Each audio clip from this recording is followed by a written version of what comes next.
For today's video, mga madam, maghimo ta og cooking oil gamit ang impilya sa baboy.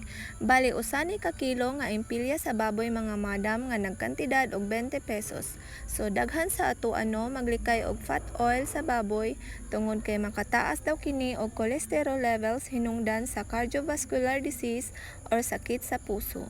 Pero kahibaw ba ta mga madam nga according sa Google, Ramsden found that the risk of cardiovascular disease was greatly increased after the use of vegetable oils instead of animal fat oils. So likay-likay patagkaon og baboy kay mahadlok ta ma-high blood, pero wala dahi ta kahibaw nga hapit na ta ma-high blood tungod sa atong mga gipanggamit nga vegetable oil.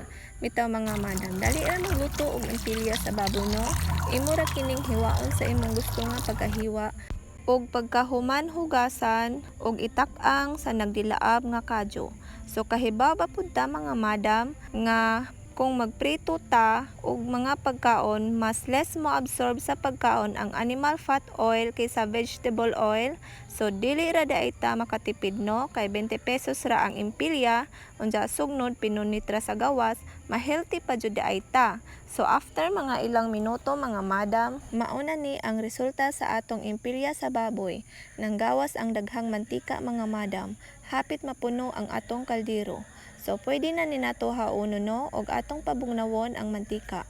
So kanang unod sa impilya mga madam, pwede pa jud na nato sudan pastilan aron tipira gajud. Og mauna ni ang atong nahimong mantika mga madam. Napuno ang sudlanan sa ice cream nga 950 ml og naa pa joy nahibilin sa kaldero. Bali kapin pod og lapad. So tanan-tanan makahimo tag mga 4 ka lapad sa oil sa usa ka kilong impilya sa baboy.